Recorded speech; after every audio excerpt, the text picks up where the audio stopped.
It's a question Dave Phillips has been working on for years.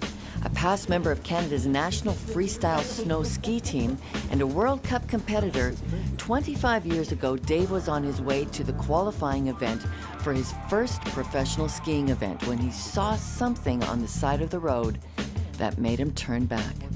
That was a remarkable experience. Boy, I'm getting goosebumps just thinking about it.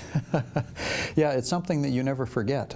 You know, seeing a truck at the side of the road with people coming down out of the bush full of life, you know, coming out of the bush, throwing their chainsaws into the back, and I passed them, and then they pulled out and passed me. And so you've got 5 guys coming home to their families and their friends, and a few minutes later, after they had passed me, I came upon a bridge, and as I crossed the bridge, I saw that there was guardrail knocked out on the left-hand side. And you immediately think, well, it happens all the time up here. Things happen, you know, a load falls off a truck. And then I saw snow scattered across the bridge deck, and as I drove over the bridge, you know, you get that feeling inside you like something is wrong? And honestly, I realized firstly that, you know, it hadn't snowed up there. What's fresh snow doing across the bridge deck? It hasn't snowed in a long time.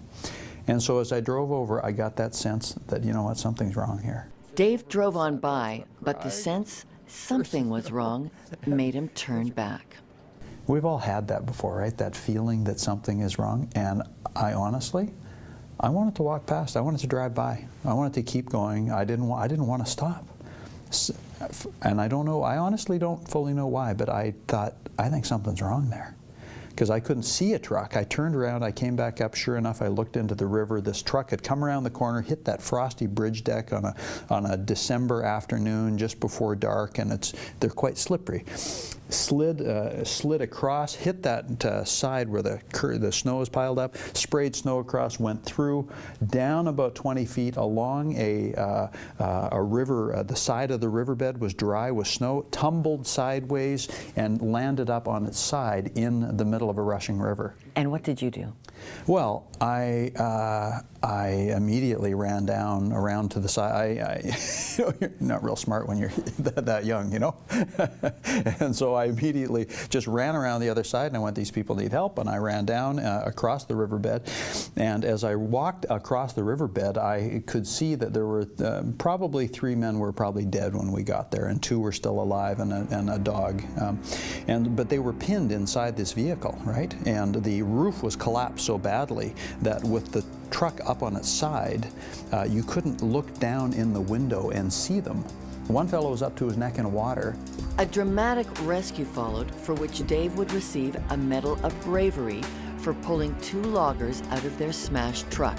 By then, emergency crews are arriving. The valley is alive with lights by this point, and they started handing cables down. And I walked out, and we got cables onto the vehicle. We were able to pull it upright to get the guy out of the water, and then another cable in the bumper, and we were able to get it out of the river, so that then the emergency crews could get in with the jaws of life and start pulling these guys out. You're on top of the roof of this crushed truck, and you look up. What did you see?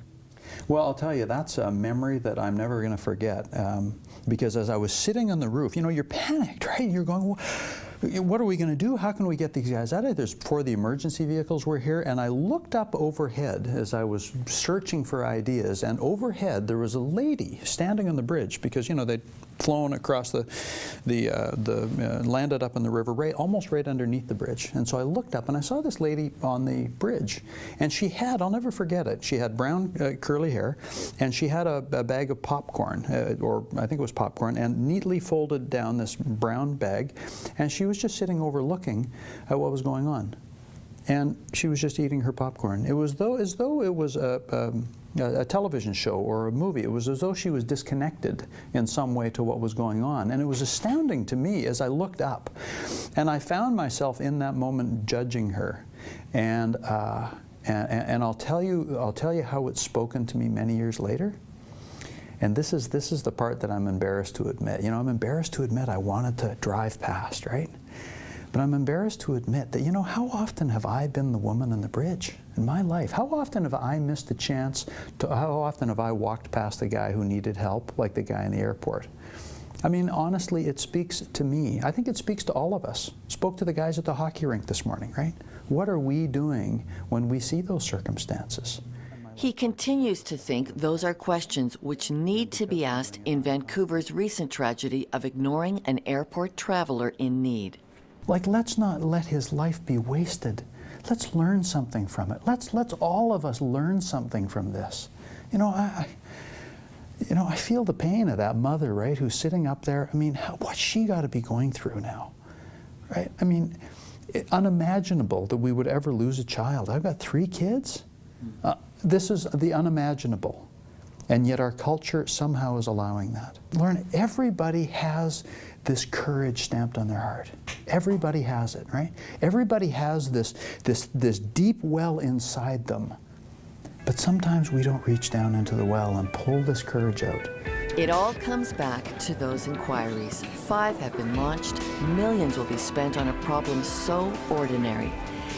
But is the real inquiry the one we need on our own behavior? I believe that Jesus called us to do that. And when he talked about, when he was asked the question, who is your neighbor?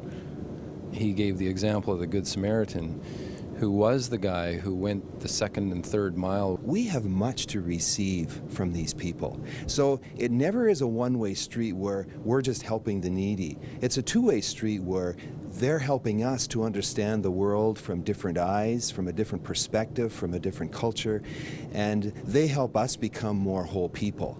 We need them maybe more than they need us as a Canadian culture.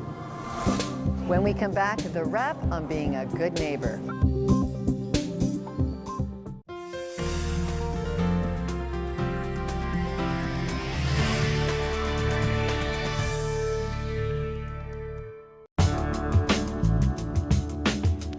When we visited Vancouver's airport, the chapel service here that day had a prayer, "Make me aware of people."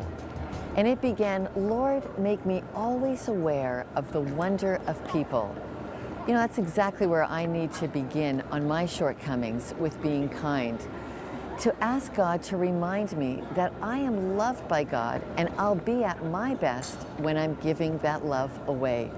We've posted the full prayer from the chaplains at Vancouver's airport on our website for you to read at listenuptv.com. Thanks for joining us from Vancouver's International Airport with this week's spiritual perspective behind the news that's affecting our lives. I'm Lorna Duick.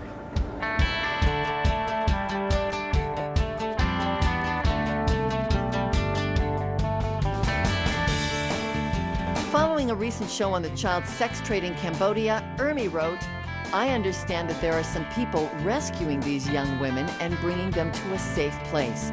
My husband and I would like to donate directly to this cause. Write to us at listenuptv.com or visit our website to see what you can do to help. That episode, Kids for Sale, is still online."